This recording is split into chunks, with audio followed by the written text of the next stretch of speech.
ٹھیک ہے. آپ کو آگے کاٹ کاٹ کے دیکھیں گے. پہلے گھوڑے کا منہ لگا, اس کے بعد گھوڑا بائٹ دیتا ہے پہلے, اس کے بعد آگے نا سب کو حصے بنا. یہ ساری بدعتیں, یہ ساری بدعتیں یہ اپنی طرف سے جس نے جتنی ایڈ آن کرنی ہے وہ ایڈ کر لے, ہمیں کوئی فرق نہیں پڑتا. وہ کیا کہتے ہیں 9ویں 10ویں کا نہیں تھا, وہ حضرت علی میں کہا تھا بلادر کا دن تھا, انہوں نے تب کیک وہ کاٹا تھا. وہ تو بھائی گھوڑے کا منہ بھی لگوا رہے ہیں. تو وہ لیکن نہیں انہیں جا کے کھانا کہ میں نے کھانا جا کے, لیکن وہ 9ویں 10ویں میں بھی یہ لوگ کر رہے ہیں یہ, اور یہ محرم میں بھی کنٹینیوسلی کر رہے ہیں. سبیل کو منہ لگواتے ہیں. صحیح ہے, پوائنٹ صحیح ہے. یہ بدعتیں ہیں. کنڈے بدعت ہے, کل بدعت ہے, 11ویں شریف بدعت ہے, جمعرات بدعت ہے, 40واں بدعت ہے. ٹھیک ہے, یہ ختم بدعت ہے, 12 ربیع الاول پہ کھانا بٹوانا بدعت ہے, 12 ربیع الاول پہ لائٹیں لگوانا بدعت ہے. ان چیزوں کا اسلام سے کوئی تعلق نہیں. ٹھیک ہے, اب آپ بدعت کے طور پہ, اور بدعت اسی لیے منع کی جاتی ہے کیونکہ بدعت بڑھتے بڑھتے شکل غلط اختیار کرتی ہے.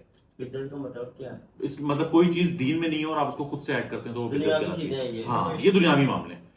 کوئی بھی چیز اسلام میں نہیں ہے پر آپ اس کو دین کے اندر ایڈ کر دیں گے تو وہ بدعت. دیکھو, برتھ ڈے منانا بدعت نہیں ہے کیونکہ آپ دین میں ایڈ نہیں کر رہے, وہ تو ایک اوکیزن ہے, آپ منائیں برتھ ڈے, کوئی پرابلم نہیں ہے. ہاں, اب نبی پاک صلی اللہ علیہ وسلم کی برتھ ڈے مناتے مناتے اب دیکھ لو 12 ربیع الاول کو کیا شکل دے دی ہے. ہم سب کو پتا ہے 12 ربیع الاول پہ کیا ہوتا ہے, ہم سب کو پتا ہے, اللہ معاف کرے.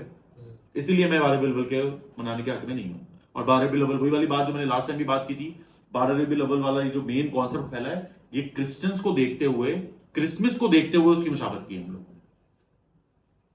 ٹھیک ہے, یہ بات کلیئر کٹ ہے. تو اسی طریقے سے یہ جو 9ویں 10ویں محرم پہ وہ جو تم بات کرو, بے شک وہ صحیح بات کرو کہ پہلے گھوڑے کا منہ لگواتے ہیں, سب بدعتیں. اب آپ اس میں جو شکلیں بگاڑنا چاہیں بگاڑ لیں, یہ سب بدعتیں, اس کا دین سے کوئی تعلق نہیں ہے. محرم کی اہمیت میں نے آپ کو سمجھا دی ہے لٹل بٹ, مین ٹاپکس کے لحاظ سے, کہ محرم اسلام سے پہلے بھی اگر اس کے وہ ملے تو عاشورہ کے دن کا 10 محرم کی بڑی اہمیت تھی, پھر اسلام کے بعد اس کو بڑی اہمیت دی گئی ہے, اور پھر تو امام حسین کی جو شہادت ہوئی ہے اس کے بعد تو. اچھا, یہ جو 9ویں کربلا کا واقعہ ہے نا, اس کے اوپر ہم ایک الگ ویڈیو پراپر بنائیں گے. ٹھیک ہے, کیونکہ یہ میں نے لازمی ڈسکس کرنا ہے کہ جو ہم لوگوں کو بچپن سے کربلا بتایا گیا نا, بیٹا کربلا وہ نہیں. ٹھیک ہے, کہ جی وہ ظلم ہوا, پیاسا مر گئے, تو بوند نہیں ملی. اصل میں یہ کربلا یہ نہیں تھا. اصل میں کربلا تھی ان کے ایمان کی جنگ. امام حسین کو جو ایک مظلوم بنا کے پیش کیا گیا نا, سارا بچپن ہمارے سامنے, نوحوں کے اندر بھی آپ سنیں گے تو اصل میں حضرت امام حسین نے تو جنگ جیتی تھی. وہ آپ تو لڑے تھے, آپ تو ان لوگوں کے خلاف لڑے تھے جو دین میں بدعتیں پیدا کر رہے تھے. ٹھیک ہے, اور نبی پاک صلی اللہ علیہ وسلم نے باتیں بہت پہلے بتا دی تھی. حضرت عمار سے روایت ہے, سوری نبی پاک صلی اللہ علیہ وسلم کی ایک حدیث ہے کہ عمار کو ایک باغی جماعت قتل کرے گی, اور وہ باغی جماعت لوگوں کو دوزخ کی طرف بلا رہی ہوگی, اور عمار اللہ کی طرف. 2812 حدیث نمبر 2812, the legendary حدیث. اس کو تو نہیں مٹا سکتے آپ. بتائیں پھر آپ 2812 کے اہل تشیع کو بولو, اور 2812 پہ بیٹھ کے بات کرتے ہیں. ان کے علماء کو بولو, ان کے پیروں کے نیچے سے زمین نکلتی ہے. ٹھیک ہے, نبی پاک صلی اللہ علیہ وسلم نے تو وہ والا واقعہ نہیں, جب ایک دفعہ حضرت ابو بکر گھر پہ آئے تو نبی پاک صلی اللہ علیہ وسلم نے حضرت امام حسین کو پکڑا ہوا اور آپ بہت رو رہے تھے. تو حضرت ابو بکر نے کہا کیا ہوا یا رسول اللہ, اللہ تعالیٰ کبھی بیشی معاف کرے. حضرت ابو بکر کی حضرت عمر میں سے کوئی تھا, کبھی بھی اللہ تعالیٰ معاف کرے. یہ مجھے کنفرم نہیں ہے کہ کون سے صحابیہ خلیفہ آئے تھے, لیکن ایک آپ صلی اللہ علیہ وسلم کے پاس صحابی آئے, میں اس بات کو سنا کر دیتا ہوں, نام نہیں لیتا ہوں. تو آپ صلی اللہ علیہ وسلم بہت رو رہے تھے, تو انہوں نے پوچھا یا رسول اللہ کیا ہوا, تو انہوں نے کہا کہ ابھی بھی جبریل امین ہو کے گئے اور وہ مجھے بتا کے گئے ہیں کہ میرے جگر کے ٹکڑے کے ساتھ کیا ہوگا. ان کی گود میں کون تھے, امام حسین. ٹھیک ہے, تو امام حسین کا معاملہ, یہ کربلا والا واقعہ نبی پاک صلی اللہ علیہ وسلم کو تو ہمیشہ سے پتا تھا. آپ تو بڑا روتے تھے اس بات کو دیکھ دیکھ کے, حضرت امام حسین کو, حضرت حسن کو دیکھ دیکھ کے روتے تھے. ٹھیک ہے, تو یہ چیزیں تو پہلے سے تھیں. بدعتیں بنانے کے لیے اہل تشیعوں نے جتنا. اچھا, اور میں آپ کو بتاؤں, کربلا کا واقعہ یہ 9ویں 10ویں محرم کا واقعہ نہیں ہے, اس کے پیچھے سے بہت معاملے چلتے آ رہے تھے. جنگ جمل,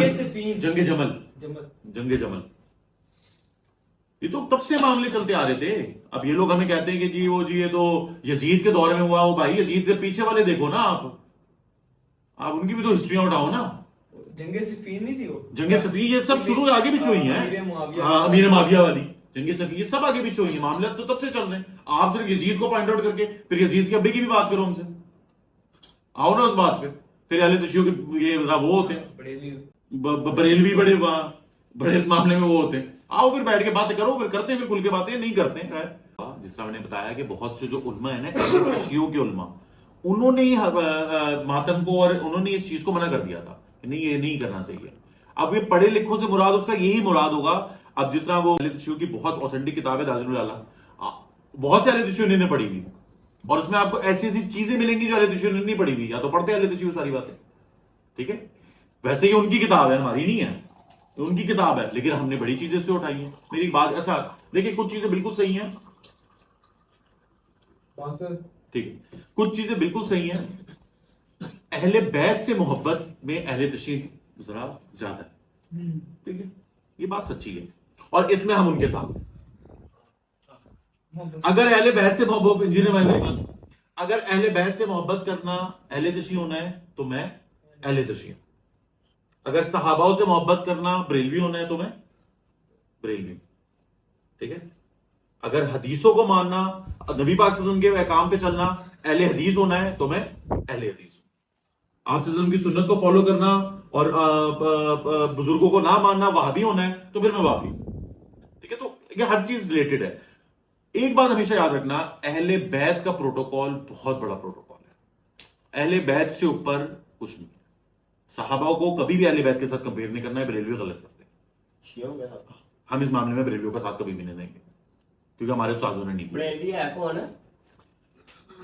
بریلوی احمد رضا بریلوی کے احمد رضا بریلوی کے ماننے والے، مدنی مندی چینل وغیرہ، غوث پاک کے ماننے والے، یہ لوگ ہیں سارے. اب نہیں ہے، ہری پگڑی والے طوطے، ہری پگڑی والے طوطے، یہ سب اسی میں آ جاتے ہیں. تو ہم اس کو ان کے، اب وہ لوگ ذرا اہل صحابہ کرام سے ان کی محبت بہت زیادہ ہے، لیکن ہماری بھی محبت بہت زیادہ ہے. اگر میں نے کہا نا صحابہ کرام سے محبت کرنا ہے جناب، بریلوی ہونا ہے تو ہم بریلوی ہیں بھائی.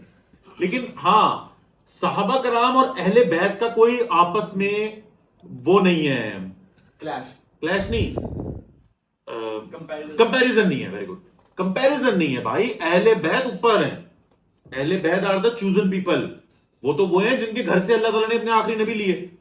لیکن اما عائشہ بھی اہل بیت میں آتی ہے کیونکہ نبی ہاں. لیکن شیعہ جو ہیں وہ، یہ بات صحیح ہے، جو شیعہ ہیں وہ حضرت عائشہ کے خلاف ہیں، کہ حضرت عائشہ تو اہل بیت میں آتی ہیں. اب ان کے جو یہ پنجتن پاک ہیں اس میں حضرت عائشہ نہیں ہے.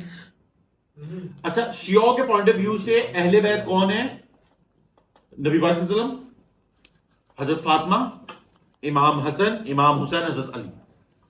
آپ کو پتا ہے، اچھا کربلا کی جنگ کے اندر، جنگ کربلا کے اندر اہل بیت کتنے لوگ شہید ہوئے تھے؟ 72 جو اہل بیت تھے، نہیں تھے زیادہ، کم تھے، تقریباً کوئی 26 سے 30-32 کے درمیان کی فگر تھی، ٹھیک ہے، اس طرح تھے. ایگزیکٹ ہم نیچے کوٹ کر دینا، میں بتا دوں گا ویڈیو میں. آپ لوگوں نے کتنے لوگوں کے نام سنے؟ حسین، حضرت عباس، اور وہ جو چھوٹے بچے تھے گود میں، کیا نام؟ حضرت علی. نہیں، حضرت امام حسین کے بیٹے تھے. ہاں، چھوٹے بیٹے تھے آپ، ان کا نام، باقیوں کے نام کیوں نہیں سنے؟ بتایا نہیں گیا بچوں، کیوں؟ یہ بھی تو پوچھو کیوں نہیں بتایا گیا؟ حضرت عباس، ان کے اور بھائی تھے، بھائیوں کے نام سنو: ابو بکر ابن علی، عمر ابن علی، عثمان ابن علی. ان کے نام کیوں نہیں لیتے؟ کیونکہ ان کے نام خلیفاؤں کے نام پہ تھے جن سے حضرت علی محبت کرتے تھے. اور اہل تشیع کا کہنا یہ ہے کہ حضرت علی کی خلیفاؤں سے اختلاف تھا. اچھا، اہل تشیع کی تو ساری بنیاد یہی ہے نا، وہ صحابہ کے خلاف اس لیے ہیں. یہ باتیں کرتے ہیں حضرت عمر کو. ابے جس جگہ تم ایران میں قبضہ کر کے بیٹھے ہوئے ہو، اپنا وہ بنا کے گڑھ، کس نے فتح کر کے دیا تمہیں؟ حضرت عمر نے. تم سے تو نہیں ہوا تھا. ایران کس نے فتح کیا تھا؟ رومن امپائر کس نے گرائی؟ پرشین امپائر کس نے گرائی؟ حضرت عمر نے. اسلام کو جو بین عروج ملا کس سے ملا؟ حضرت عمر سے. یہ باتیں کرتے ہیں حضرت عمر نے حضرت عائشہ کو مروایا. تو یہ اہل تشیع کو تو آپ خیر چھوڑ دیں، ان کے بڑے کانسیپٹ عجیب عجیب سے ہیں، لیکن کچھ اہل تشیع بڑے اچھے ہیں، ان کے بہت اچھے کانسیپٹس ہیں، وہ ان چیزوں کو نہیں مانتے ہیں. وہ اپنے فرقے کو فالو کرتے ہیں لیکن نالج کی بیس کے اوپر رکھتے ہوئے اسے وہ بھی. اہل تشیع کے بہت سے پوائنٹس صحیح ہیں. اہل تشیع پتھر رکھ کے نماز پڑھتے ہیں، سجدہ کرتے ہیں، ٹھیک ہے. اب ان کے ڈفرنٹ کانسیپٹ ہیں. اب تو وہ پتھر بھی ان کا ایران سے آنے لگ گیا، ٹھیک ہے. ایران کی مٹی ہے جی، ایران کی. اصل میں ان کے آپ علماء سے بات کرو گے نا، ان کا کانسیپٹ یہ ہے کہ نبی پاک صلی اللہ علیہ وسلم زمین پہ ماتھا ٹیکتے تھے، سجدہ کرتے تھے، مطلب ماتھا ٹیکنا، استغفر اللہ، سجدہ کرتے تھے زمین پہ. بالکل صحیح بات ہے، بالکل صحیح بات ہے. اور اکثر اوقات میں انس کا دن سے زیادہ اتفاق ہوتا ہے، نماز مزم ادا کرتے ہیں تو اس نے شاید نوٹ کیا ہوگا، میں اکثر اوقات اگر کارپیٹ اور وہ نہیں نہ ملتا تو میں زمین پہ نماز ادا کر دیتا ہوں. ویسے تو میں ڈھونڈتا ہوں ذرا کہ وہ کارپیٹ کو پیر چھوکتے ہیں، اللہ معاف کرے، لیکن مجھے جہاں موقع ملتا ہے نا، میری ہمت جہاں جواب دے رہی ہوتی ہے، میں فرش پہ نماز ادا کرتا ہوں. تو آپ فرش پہ نماز ادا کرو، اصل میں تو مٹی پہ آپ نے سجدہ کرنا ہے نا، تو فرش کے اوپر ابھی یہ جاؤ اس کمرے میں ساتھ والے نظام نماز وغیرہ ادا کرتے ہیں، یا مٹی ہوگی فرش پہ ادا کرو. انہوں نے وہ اپنا پتھر، یہ بدعتیں، دس از واٹ بدعت از، یہ انہوں نے بدعتیں بنا لی، ہر چیز کے اندر اپنی ایک ایڈیشن بنا لینا. اور اس کی ساری گیم، میرا بات یاد رکھنا، یہ ساری گیم پاور کی ہے. یہ جو فرقہ واریت کی گیم ہے نا، یہ پاور کی گیم ہے. اچھا مگر یہ کہتا ہے کہ ہم پہ جمعہ فرض نہیں ہے، جو مرضی ہو جمعہ نہیں ہے. یہ کچھ چیزیں ہیں نا، میں نے آپ کو بتایا کہ یہ لوگ اس کو ڈینائل کے اوپر، آپ کچھ چیزوں کے اوپر ڈینائل نہیں کر سکتے. جمعے کے اوپر باقاعدہ حدیث ہے کہ جس نے 3 جمعے نہیں پڑھے وہ دار اسلام سے. اچھا ایک اور چیز کو میں یہاں پہ ایک اور چیز کو کلیئر کر دوں دوبارہ. 3 جمعے سے مراد 3 جمعے نہیں ہے، ٹھیک ہے. آپ ایک نماز بھی چھوڑتے ہیں نا میرے بھائی، دار اسلام سے باہر ہے. بات نہیں خیال رکھنا، ٹھیک ہے. نبی پاک صلی اللہ علیہ وسلم کی حدیث ہے، حضرت معاذ سے نبی پاک صلی اللہ علیہ وسلم نے کہا کہ معاذ، آج میں تمہیں ایک بات بتاتا ہوں. حضرت آپ نبی پاک صلی اللہ علیہ وسلم نا اونٹ پہ سفر کر رہے تھے، تو پیچھے حضرت معاذ بیٹھے ہوئے تھے آپ کے ساتھ ایسے لگ کے. تو انہوں نے کہا معاذ میں تم سے محبت کرتا ہوں. اب دیکھیں یہ باتیں تو خیر بڑی گہری باتیں کہ نبی پاک صلی اللہ علیہ وسلم کا کسی کو کہنا کہ میں آپ سے محبت کرتا ہوں. تو معاذ نے کہا نبی پاک صلی اللہ علیہ وسلم میں بھی آپ سے محبت کرتا ہوں. پھر تھوڑا سا آگے گئے تو نبی پاک صلی اللہ علیہ وسلم نے کہا معاذ آج میں تمہیں ایک بات بتاؤں. میں کہا نبی پاک صلی اللہ علیہ وسلم بتائیں. میں کہا معاذ کبھی شرک نہ کرنا، اللہ کے ساتھ کبھی کسی کو شریک نہ ٹھہرانا، اور نماز کبھی نہ چھوڑنا. شرک کے بعد سب سے بڑا گناہ کس کا آ گیا؟ نماز چھوڑنے کا. تو یہ جو یہ والی حدیث ہے نا، اچھا یہ جو بات ہے نا، یہ جو جس حدیث کو ہم لوگ کوٹ کرتے ہیں کہ 3 جمعے جیسے چھوڑے وہ دار اسلام سے باہر ہے، اصل میں نا اس وقت کیا ہوتا تھا کہ نا شہر کے شہر بنے ہوتے تھے دور دور، ہر قبیلے ہوتے تھے نا، اس طرح نہیں ہوتا تھا، قبیلے ہوتے تھے. تو ایک خاص مسجد کے اندر نبی پاک صلی اللہ علیہ وسلم یا جو خلیفہ ہوتے تھے اس وقت، نبی پاک صلی اللہ علیہ وسلم کے بعد یا نبی پاک صلی اللہ علیہ وسلم کے دور کی بات ہے، نبی پاک صلی اللہ علیہ وسلم خود خطبہ دیتے تھے. تو جو قبیلے کے لوگ ہوتے تھے نا، ان کے لیے واجب کر دیا گیا تھا کہ چلو تم اگر ہر جمعے نہیں نہ آ سکتے تو 3 جمعے سے زیادہ نبی پاک صلی اللہ علیہ وسلم کا خطبہ مس نہ کرنا، اٹینڈ کرنے آنا اس کو. یہ اس ریفرنس میں آپ کو حدیث ملی ہے. اس کا مطلب یہ نہیں ہے کہ جمعے کی نماز چھوڑ دینے سے 3 دفعہ آپ دار اسلام سے باہر ہو جاتے ہیں. آپ بھائی ایک نماز بھی چھوڑ رہے ہیں، آپ دار اسلام سے باہر ہیں. قرآن میں ہر جگہ شرک کے بعد سب سے پہلے بات آتی ہے نماز نماز نماز. ابھی بیچ میں ذرا ہم لوگوں کا ٹیمپو ٹوٹ گیا تھا، میرا بھی اللہ ہدایت دے، اللہ معاف کرے. وہ قضا ادا کریں گے بقرعید کے بعد سے. ذرا نمازوں میں ہمارے بڑا وہ آیا، بتا دیں کل بھی بات کر رہے تھے، انشاءاللہ اب اس کو دوبارہ با جماعت اپنی نماز کو ہم لوگ کنٹینیو کریں گے. ٹھیک ہے، آج تک کا آج کے لیے کانٹینٹ کافی ہے. تو بھائی اسی کے ساتھ ہماری یہ ویڈیو ختم ہوتی ہے. ویڈیو اچھی لگی تو لائک کر دینا، شیئر کر دینا، کمنٹ کر دینا. ملتے ہیں نیکسٹ ویڈیو میں، تب تک کے لیے السلام علیکم.